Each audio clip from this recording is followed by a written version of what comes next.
Nous avons entendu des paroles très puissantes. J'aurais préféré rester assis ou simplement dire « Levons-nous et adorons ». Je vous le dis, quand on est assis là et qu'on reçoit la parole de Dieu de tout son cœur, quelque chose se passe en nous. Cela agit. On nous l'a lu. La parole de Dieu est puissante. Elle est efficace. Et je dois dire, elle a agi. J'aurais aimé m'asseoir tout tranquillement dans la pièce voisine pour écouter mes frères apporter la parole. Cela m'a réjoui de tout cœur. Ce qui m'a un peu attristé, c'est que nous ne pouvons pas tous suivre comme nous le devrions. Peut-être le faisons-nous sans pouvoir le montrer. C'est également possible. Mais pensez aux paroles que Dieu nous a adressées, à la richesse de la parole que nous avons entendue. Ce qui nous a été donné par grâce est tout simplement énorme par rapport à ce que vivent des milliers, des millions de personnes. Et nous devrions donner un petit coup de pouce à notre cœur et louer et glorifier beaucoup plus le Seigneur. Comme le frère vient de le dire, la parole est vivante. Elle nous a rendus vivants. Nous n'avons pas été prêchés à mort. Nous avons été transférés de la mort à la vie. Et si ce fait existe vraiment en nous, s'il est devenu réalité, s'il n'est pas seulement écrit, mais est une vérité vécue. Il y a des vérités qui sont écrites dans la Bible et il y a des vérités que l'on a vécues personnellement. Ce dont nous avons besoin, c'est des deux. La vérité qui est écrite dans la Bible et ensuite vivre cette vérité telle qu'elle est écrite. Nous l'avons entendu. Il est écrit, si quelqu'un est en Christ, il est une nouvelle créature. 2 Corinthiens 5, verset 17. Ainsi est-il écrit, ainsi est-il vrai. Mais lorsque ce qui est vrai et écrit devient une vérité vécue, expérimentée par nous, c'est encore mieux. Car alors la parole a pu accomplir, produire ce pourquoi elle a été envoyée. La richesse des pensées qui ont déjà été exprimées ici aujourd'hui, qui ont été lues à partir de la parole, est vraiment, vraiment très, très immense.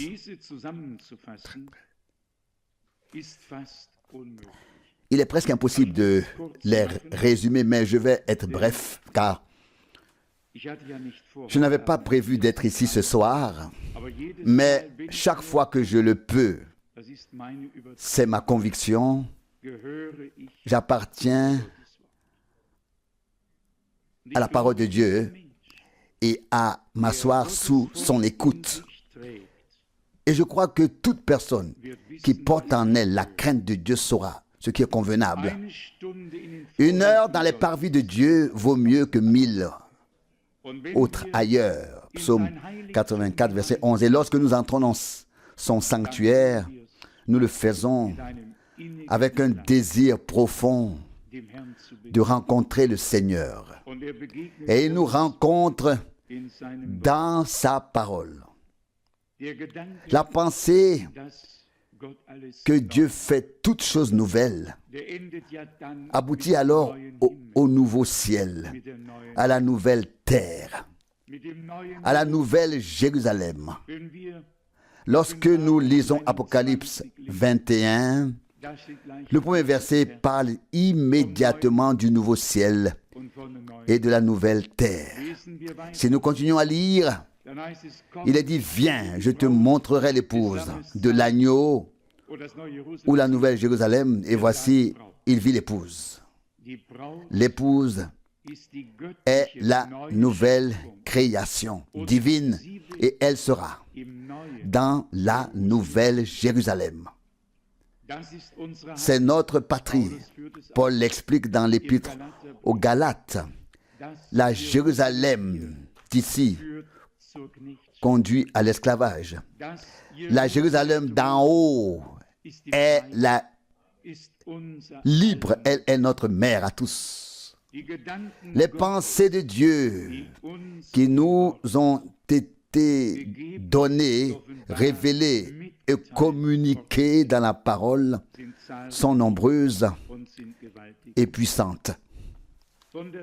Nous l'avons déjà souvent dit ici, la transformation, le changement commence dans le cœur de l'homme et se termine par le changement de notre corps, la transformation de notre corps. Celui qui n'a pas été changé, transformé, renouvelé dans son cœur, attend en vain le changement, la transformation de son corps. Le changement d'un être humain, la transformation d'un être humain, le divin, le nouveau dans un être humain commence dans le cœur. C'est pourquoi Dieu dit par l'intermédiaire du prophète dans l'Ancien Testament, « Je vous donnerai un cœur nouveau et un esprit nouveau. » Ézéchiel 36, 26. Cela commence par un cœur nouveau, un cœur renouvelé, un cœur changé, transformé. Et puis, Paul écrit aux Corinthiens, dans 1 Corinthiens 15, le verset bien connu, verset 51, 1 Corinthiens 15, verset 51, « Voici, je vous dis un mystère. Nous ne mourrons pas tous, mais tous nous serons changés. » Qui sont ces nous tous? Qui sont-ils? Les vrais, les véritables croyants. Ceux qui ont réellement reçu la parole de Dieu dans la foi, qui l'ont laissé agir sur eux et en eux. Ce sont eux qui seront alors changés, transformés. Et ceux, au verset 52, en un instant, en un clin d'œil, au dernier son de la trompette. Car la trompette sonnera. Et les morts ressusciteront pour l'immortalité.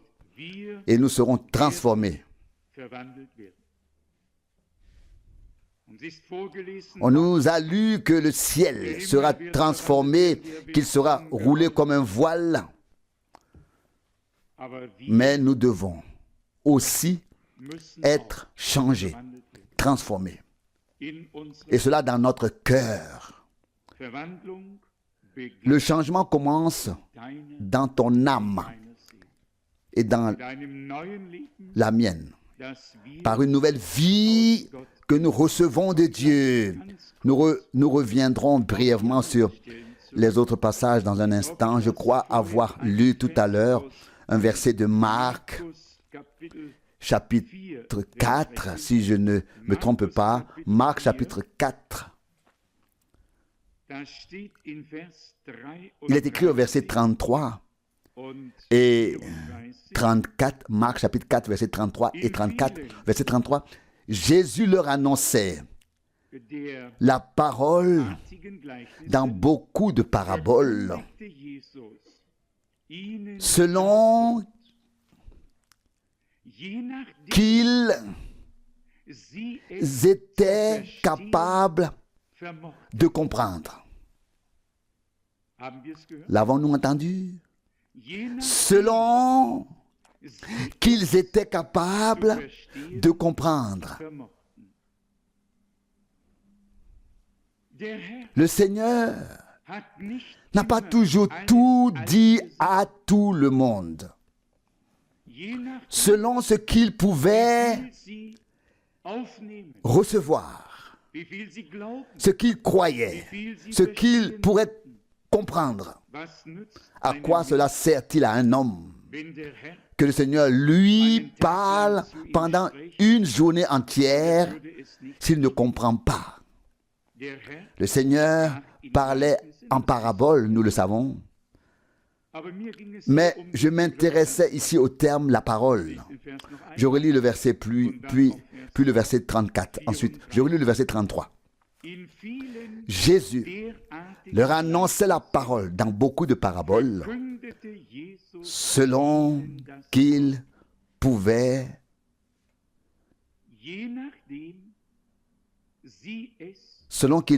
comprendre. Verset 34. Mais il ne leur parlait pas sans parabole. Et lorsqu'il était seul avec ses disciples, il leur expliquait tout. Tout. Pas seulement une ou deux choses, mais tout. Nous allons maintenant nous demander, oui, mais alors après ce discours, il faudrait maintenant que vienne ce qu'il a dit, l'explication. Aujourd'hui encore, il nous parle.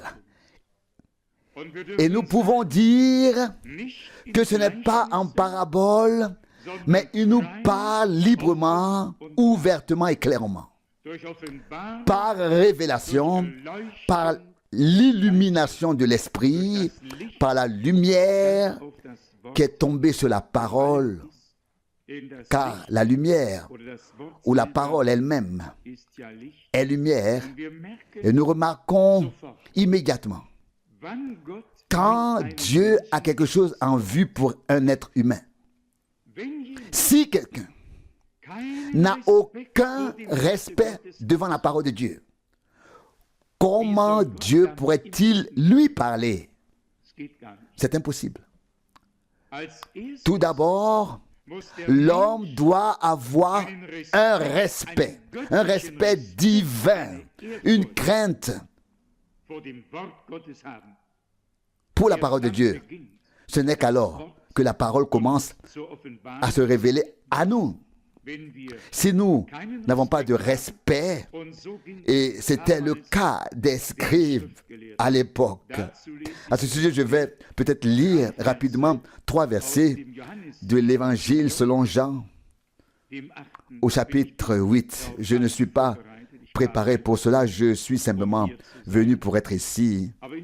Mais dans Jean 8, verset 37, il est écrit, Jean 8, verset 37, « Je sais bien que vous êtes la postérité d'Abraham, mais vous cherchez à me faire mourir, parce que ma parole ne pénètre pas en vous. » Ils avaient leur propre parole. Ils avaient plus à dire qu'il n'était nécessaire. Ils n'étaient pas prêts à écouter. Et le monde en est encore plein aujourd'hui. Il y a des gens qui, si on leur en donnait le temps, ne cesseraient jamais de parler. Mais ils parlent sans écouter Dieu. À côté de Dieu, nous devons d'abord apprendre qu'en présence de Dieu, aucune parole humaine n'a de valeur et qu'aucun homme n'a rien à dire, mais Dieu seul.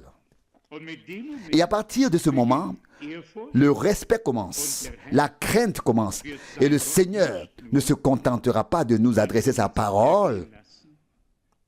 Si nous avons du respect, il nous la révélera. Dans le même chapitre, au verset 43, il est écrit, Jean 8, verset 43, « Comment se fait-il que vous ne compreniez pas ma manière de parler ?» Telle est la question. Comment se fait-il? Comment cela peut-il être? Comment est-ce possible? À quoi cela tient-il? Comment se fait-il que vous ne compreniez pas ma manière, pas votre manière, pas la manière des pharisiens érudits, etc. Mais comment se fait-il que vous ne compreniez pas ma manière, la manière de Dieu, la façon d'agir de Dieu? Comment se fait-il que vous ne compreniez pas ma manière de parler? Puis vient la réponse. Parce que vous êtes incapable d'écouter ce que mes paroles signifient. Et le monde en est aussi plein. Et si l'on a dit tout à l'heure que la parole de Dieu est partout, c'est vrai, à 100%. Mais le prophète Jérémie écrit, la plume des scribes l'a transformé en mensonge. Jérémie 8, verset 8. La parole de Dieu est la parole de Dieu. Mais quand on fait les scribes et les pharisiens, quand on fait les scribes et les pharisiens, ce verset est l'un des plus importants et peut-être le plus révélateur de ce chapitre. Verset 43, comment se fait-il que vous ne compreniez pas ma façon de parler? La réponse, verset 43, parce que vous êtes incapables d'écouter ce que mes paroles signifient. Ils n'étaient pas prêts à écouter. Je le répète, le monde en est encore plein aujourd'hui. Ils ne veulent même pas commencer même à écouter. J'ai lu aujourd'hui dans le livre des Sceaux une phrase d'environ 3 lignes où frère Branham dit en substance, si vous présentez ou apportez la parole à un homme et qu'il n'est pas prêt à écouter, alors laissez-le tranquille, car Dieu n'a rien à faire avec lui. Un homme avec lequel Dieu a quelque chose à faire sera aussi prêt à écouter la parole de Dieu. Et je vous lis cela dans le verset 47 de Jean 8. Verset 47. Celui qui est de Dieu écoute les paroles de Dieu. Amen. Amen. Celui qui est de Dieu écoute les paroles de Dieu. Et là, nous voyons qui est né de Dieu. C'est là qu'on le voit.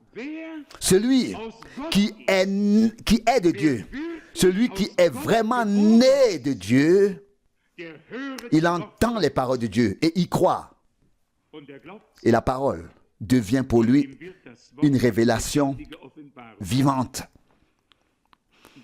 Le Seigneur devait encore donner une leçon aux scribes. Et il leur dit, verset 47, c'est pourquoi vous ne l'écoutez pas, parce que vous n'êtes pas de Dieu.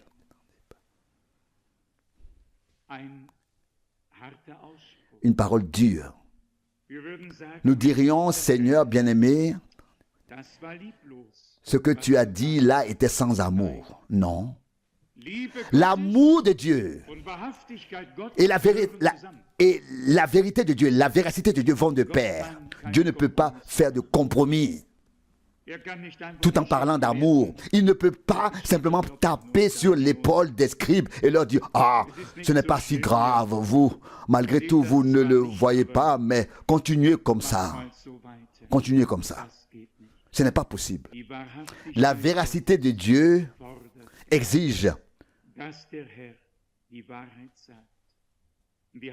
que le Seigneur dise la vérité, et il l'a toujours dite. Il a toujours dite, car seule la vérité peut rendre libre, et la vérité est la parole de Dieu.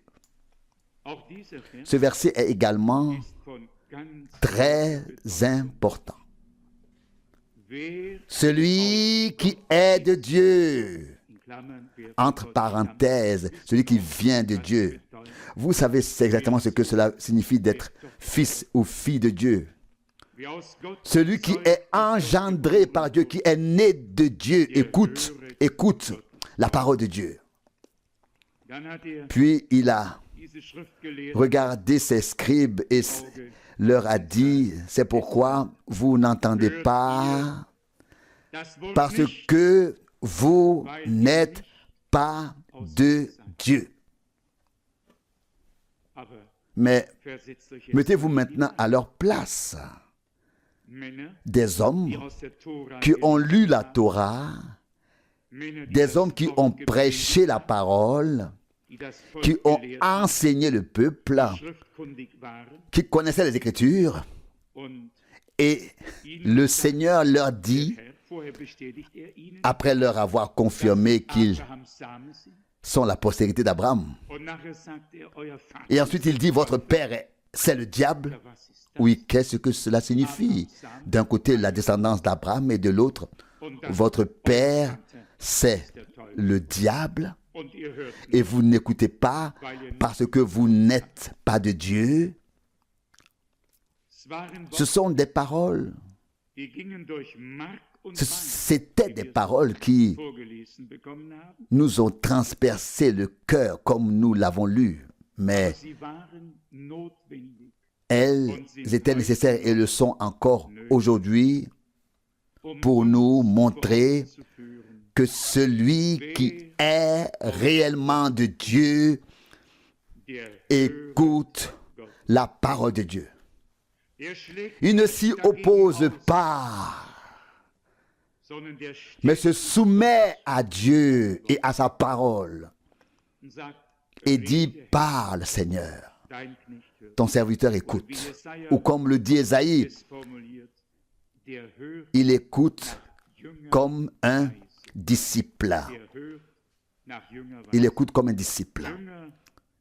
Il écoute comme un disciple. Disciple et élève sont le même mot. On s'assoit pour apprendre, pour recevoir l'enseignement du Seigneur, pour être interpellé. Les scribes n'en avaient pas besoin. Et le Seigneur leur a dit cela. J'ai omis les versets, mais ceux qui le souhaitent peuvent lire Jean 8, du verset 37 au verset 47. Le contexte dit tout. Puissions-nous être de Dieu, et parce que nous sommes nés de Dieu, nous écoutons maintenant la parole de Dieu. Cela nous ramène rapidement à l'épître aux Hébreux avant que frère Rousse n'y revienne. La parole de Dieu est plus tranchante qu'une épée à double tranchant. Elle pénètre, elle s'introduit, elle sépare l'âme et l'esprit, les jointures et les moelles. Elle pénètre tout et rend un jugement et sépare. Nous l'avons lu dans le chapitre 4 de l'Épître aux Hébreux qui parle du repos, de la désobéissance et du fait que nous ne devons pas tomber, puis le verset 12. Car la parole de Dieu est vivante et efficace, verset 12.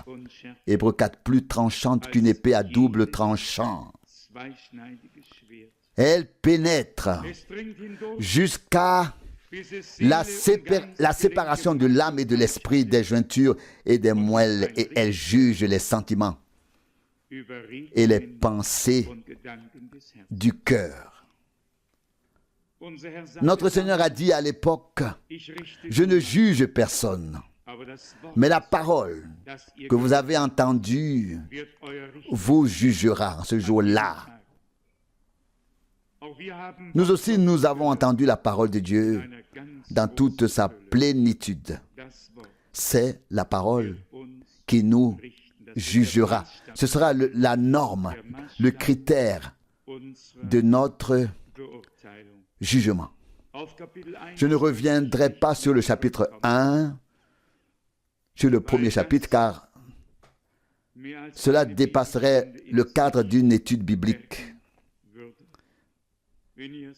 Si vous avez suivi, au moins 6 ou 7 passages de l'Ancien Testament ont été cités là, et si l'on demandait à un théologien de répondre au verset 9, je ne sais pas s'il serait capable de dire quoi que ce soit. Hébreux 1, verset 9. Je vais lire le verset 9 sans le commenter si j'y parviens. Hébreux 1, verset 9. Tu as aimé la justice et haï l'iniquité. C'est pourquoi, ô Dieu, ton Dieu t'a oint d'une huile de joie. Et maintenant, quoi? C'est pourquoi, ô Dieu, ton Dieu. Et maintenant quoi? Qui a fait quoi à qui? Que s'est-il passé ici? De quoi s'agit-il? Oh, quelle profondeur! Quelle profondeur dans la richesse et la connaissance de Dieu. Permettez-moi juste de dire une pensée ici. La partie terrestre de notre Seigneur, le corps mortel, devait, je vais oser le dire, être divinisé. Il devait participer à la résurrection. C'était un corps terrestre. Et sur ce corps, l'onction de l'Esprit est venue pour revendiquer le droit divin sur ce corps. Nous y reviendrons en temps voulu. Dieu avait l'intention de ramener ses fils et ses filles qui étaient des êtres humains à l'état divin. Vous verrez qu'il est nécessaire que tous ceux qui veulent être changés, transformés, soient remplis de la même puissance de l'Esprit qui a ressuscité Jésus d'entre les morts. Romains 8, verset 11. C'est là que tout cela mène, mais comme je l'ai déjà dit, c'est tout simplement trop vaste pour que nous puissions approfondir cette pensée maintenant. Résumons. Dieu s'est manifesté en tant qu'être humain. S'est révélé. Et cette révélation humaine de Dieu devait avoir lieu pour notre bien et a eu lieu afin que nous puissions être ramenés de notre humanité à la condition divine. À l'origine, nous avons été créés à l'image de Dieu. Et puis, Dieu a créé l'être humain à partir de la terre. À l'époque, Dieu n'était pas fait de terre, mais lorsque l'homme est tombé dans cet état, Dieu est sorti de son corps spirituel pour entrer dans un corps physique. Il est né dans ce monde comme vous et moi, afin de nous racheter. Et lui, en tant que premier-né, imaginez-vous un peu, il est d'abord question ici du premier-né, car il est le premier-né. Et puis le premier-né est soudainement Dieu qui a été oint d'huile. Vous pouvez lire que Dieu a oint Jésus et qu'il allait de lieu en lieu faisant le bien. Actes de l'Apôtre 10, verset 38. Comme déjà mentionné, de nombreux passages bibliques pourraient être cités. Mais en fin de compte, tout est révélation divine. Un être humain pourrait se creuser la tête et ne pas savoir quoi en faire. Mais lorsque nous voyons ce qui importe à Dieu, pourquoi il s'est révélé, à savoir pour notre bien, afin que nous revenions à lui, alors nous sommes reconnaissants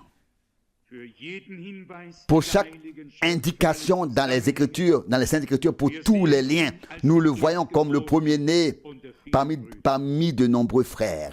Nous le voyons comme un médiateur, un intercesseur. Nous le voyons transfiguré de son humanité dans sa divinité. De son humanité revenue dans sa divinité. Paul le résume très bien. Dieu manifesté dans la chair, justifié dans l'esprit, prêché dans le monde, cru dans la foi, élevé dans la gloire. 1 Timothée 3, verset 16. Tout a été fait pour nous, à cause de nous. Dieu merci pour sa parole sainte. Dieu merci de s'être révélé à nous et de nous avoir révélé son plan de salut. Je vous le dis, cela ne se reproduira plus jamais. Nous avons trouvé grâce devant Dieu, croyez-moi. Nous avons trouvé grâce devant Dieu. Et c'est pourquoi nous pouvons chanter en toute certitude. Tu t'es révélé à moi. Il s'est révélé à nous. Puissions-nous parvenir à ce qu'il puisse aussi se révéler à travers nous maintenant, dans sa puissance. Que son saint nom soit loué. Amen. Frère Rousse, prions ensemble pour cette soirée. Nous te remercions pour ta parole précieuse et sainte, Seigneur. Nous te remercions pour la bénédiction que nous avons pu recevoir à nouveau, Seigneur. Tu nous as bénis, Seigneur, car nous avons reçu ta parole. Seigneur, nous croyons en ta parole, Seigneur. Accorde-nous ta grâce, Seigneur. Donne-nous la puissance, Seigneur, afin que nous puissions rester fermes dans la foi, Seigneur. Que rien ne puisse nous ébranler, Seigneur. Accorde-la moi, accorde-la à mes frères, à mes sœurs. Accorde-la à nous.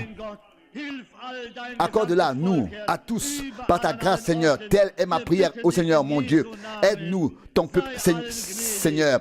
Partout, en tout lieu, nous te le demandons, au nom de Jésus. Sois miséricordieux envers tous, au Seigneur. Fais-le maintenant et sois avec nous lorsque nous nous séparons maintenant. Gloire et louange. Réunis-nous demain dans ta bénédiction, afin que nous glorifions ton nom, que nous te louions, que nous t'adorions du plus profond de nos cœurs. Tant qu'il y aura du souffle en nous, Seigneur, nous louerons ton nom et nous chanterons tes louanges. Toi, le Très-Haut, alléluia, accepte notre adoration au nom saint de Jésus. Amen.